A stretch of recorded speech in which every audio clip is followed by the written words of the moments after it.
Good morning, Colorado. You are listening to the Daily Sun Up. It's a conversation with the Colorado Sun. I'm team editor David Krause. Before we jump into today's conversation, here is a quick message from our sponsor. Support comes from Credit Union of Colorado, proud to call Colorado home for more than 90 years.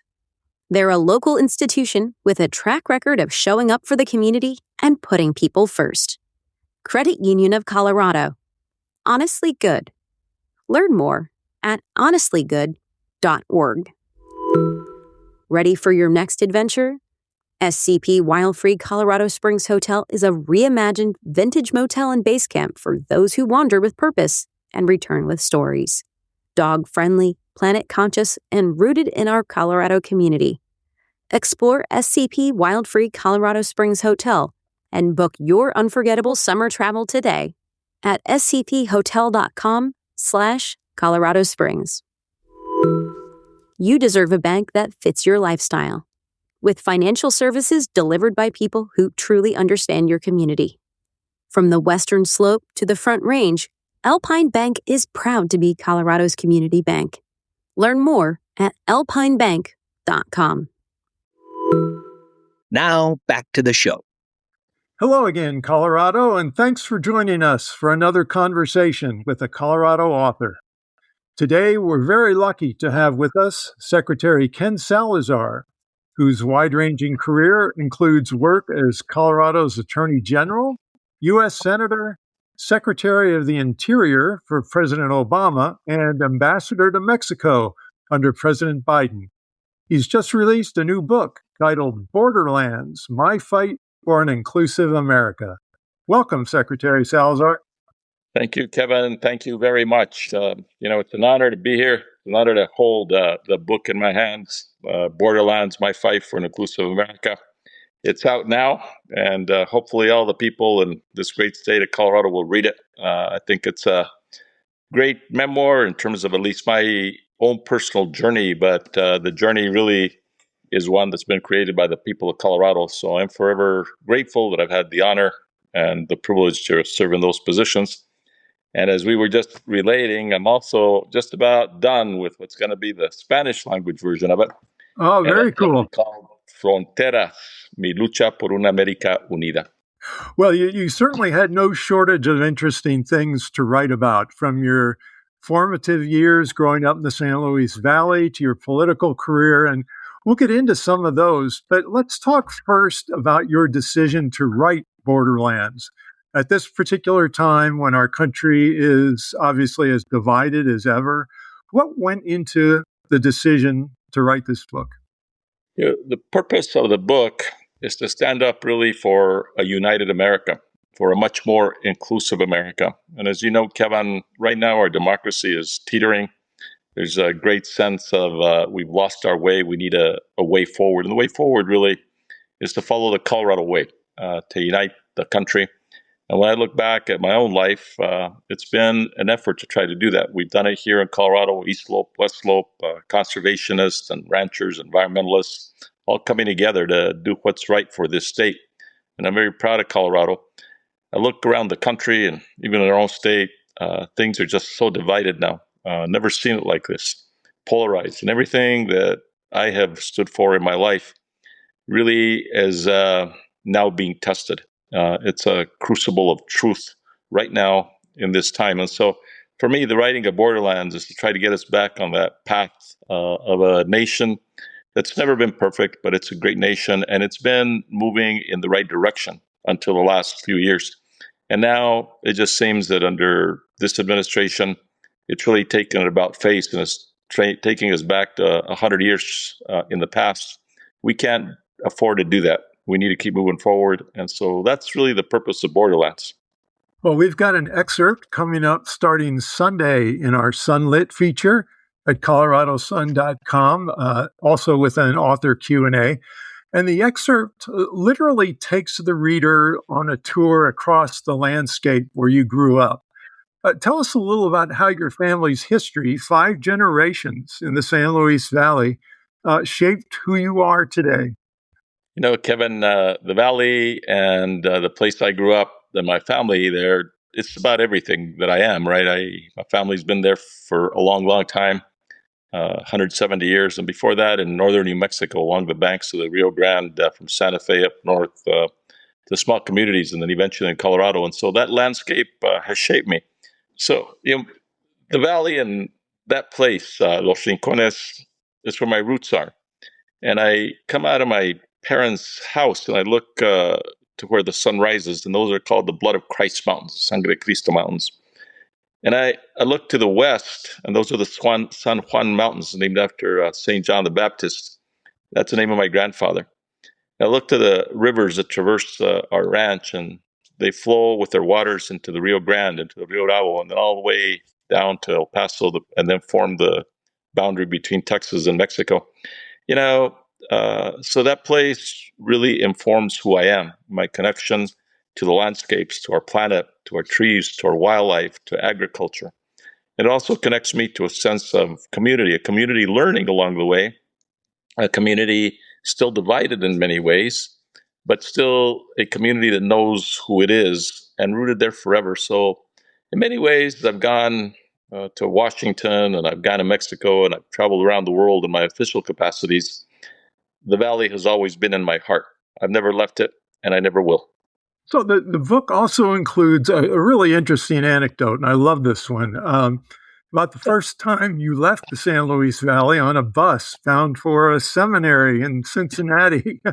It says a lot about broadening horizons and also maybe facing familial expectations about your future.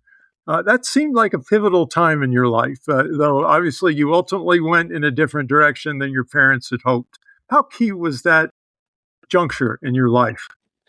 I think it was a keystone inflection point in my life, because I only knew the Valley, and leaving the Valley and leaving Colorado and seeing the Great Plains of our country and coming to Indianapolis and Cincinnati, I saw a new demographic. First time that I ever saw Black Americans, African Americans. First time that I saw the big cities with their huge skyscrapers. And so it was an eye-opening experience for me to basically see beyond the mountains and our ranch.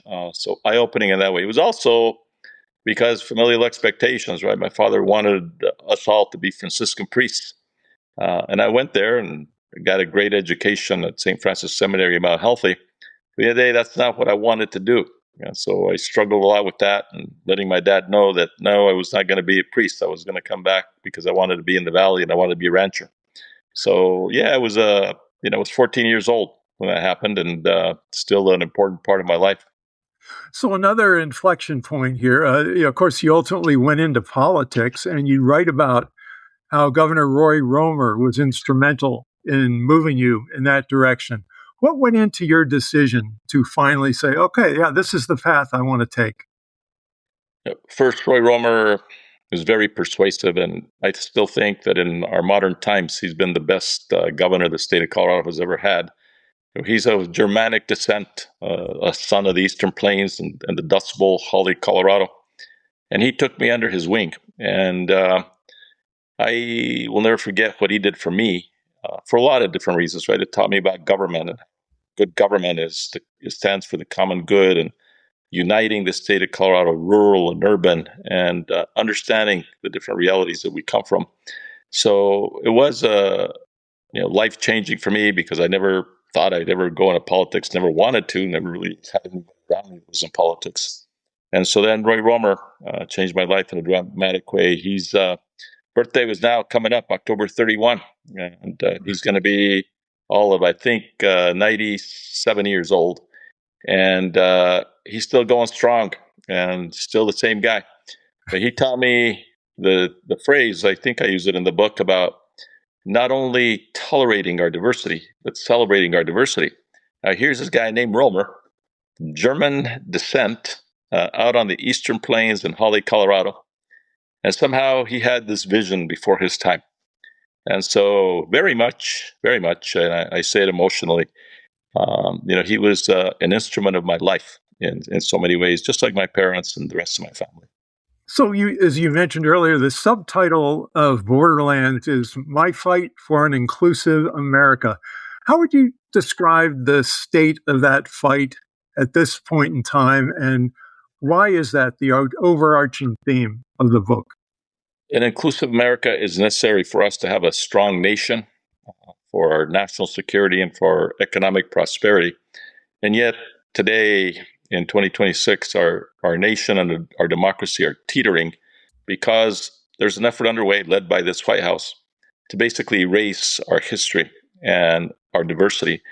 As Roy Romer said a long time ago, let's get together and celebrate who we are, recognizing our differences, but knowing that in those differences there's a richness. So discovering our own identity and the identity of many. I come back to what's on our coins, the pluribus unum, out of many one. We in the United States, Kevin, have done that in an extraordinary, splendid way.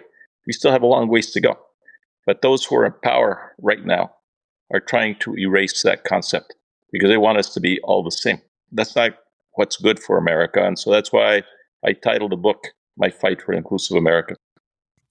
So you write about an interesting time in the summer of 2024, which is near the end of your service as ambassador to Mexico, when you got sideways with the Mexican president and also had kind of seen your warnings about the broken immigration system basically ignored by your own government. You mentioned feeling adrift, kind of caught in what you called a kind of borderland of the mind. Was that a time of disillusionment for you? And in any event, how did you come to grips with that? That seemed like a very difficult period. It was a very difficult period because I spent my life on this journey believing that I could change the world and transform the relationship between the United States and Mexico forever.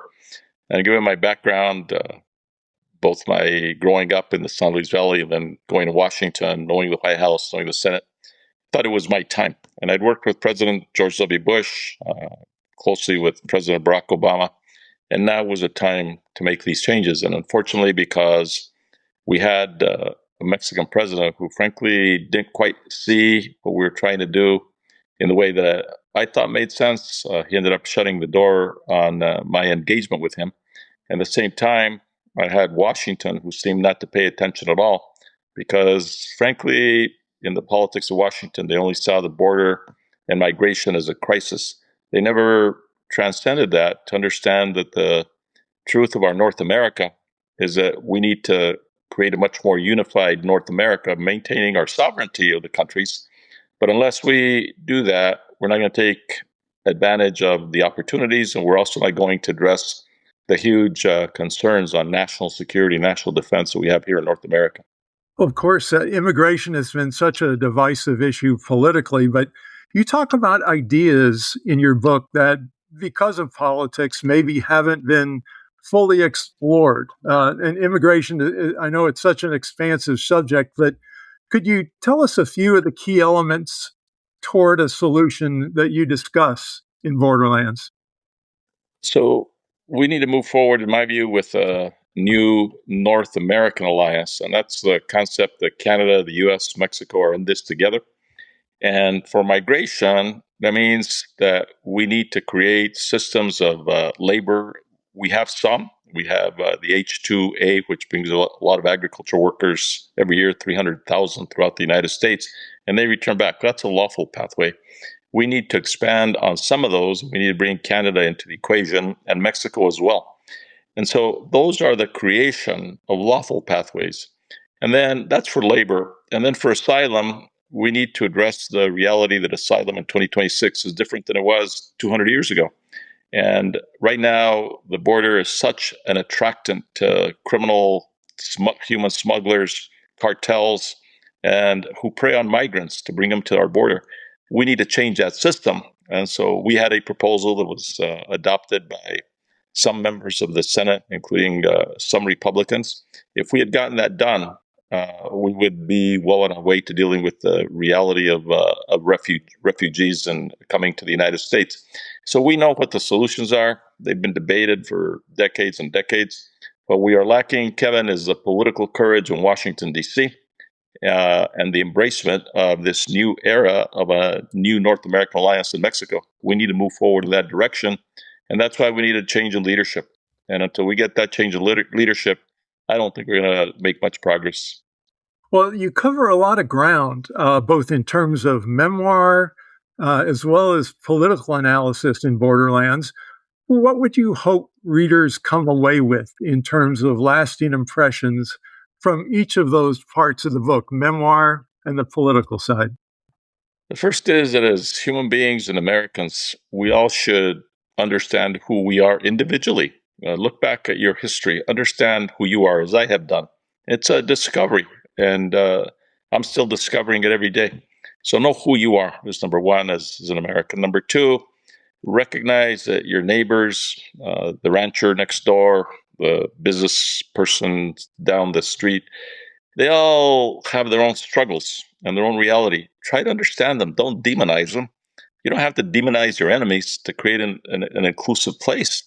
And so I hope that happens. And then thirdly, I would say, Kevin, the Southwest and Mexican Americans, Latinos are so misunderstood. People don't know who they are. They don't know themselves who they are. They're learning that. But there's 70 million Hispanics in the United States. 50 million of them are of Mexican American descent. Families like mine, families that will come at more recent times. That history needs to be understood because the 2,000-mile border, the 130 million Mexicans who live on the south side of that border, and the United States of America aren't going to come together, frankly, until we have an understanding of that history, the current reality, and the future, which is based on economic prosperity and democracy for the United States of America. Well, finally, I always like to ask authors about their writing process.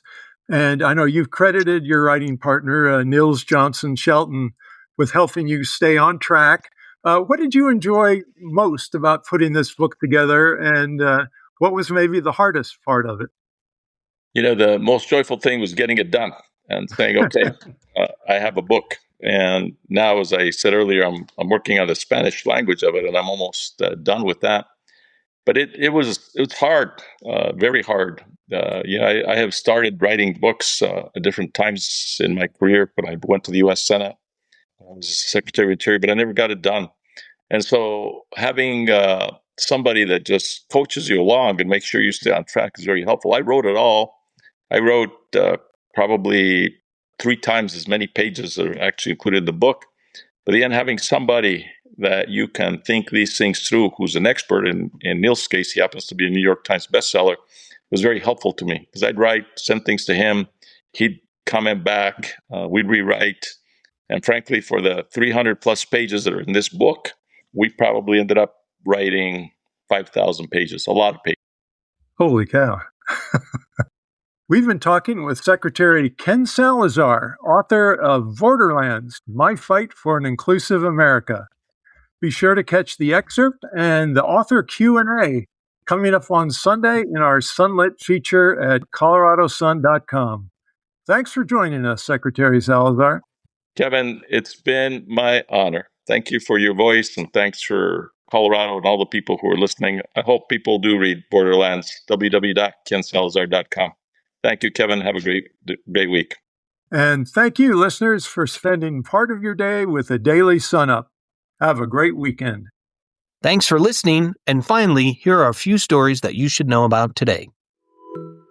Colorado voters will decide in November whether to cap the state's income tax rate at its current level and whether to add a, quote, right to hunt and fish to the state constitution. The pair of initiatives were approved Thursday by the Secretary of State's office to appear on the November ballot.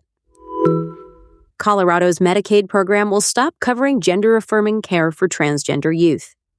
This comes after a Trump administration rule that blocks federal money from being spent on the care. Though it's not a lot of money in Medicaid terms, Colorado says it doesn't have legislative approval to switch to covering the care with state money only. Driverless cars with the ride-sharing company Waymo are almost ready for their first public rides in Denver. Dozens of baby blue electric vehicles have been shuttling around Waymo employees for more than a month. Business reporter Tamara Chung had a ride recently and gives an inside look at being a passenger without a driver. To read these stories and much more, visit our website, coloradosun.com. As an award-winning nonprofit news outlet, we take our mission of credible, independent journalism seriously, and you can check out our trust indicators at coloradosun.com/ethics. Our music is by the Denver-based Matt Skellinger Group. A link to their music is in our show notes, and a special thanks to Swallow Hill Music. I'm David Krause. See you next time.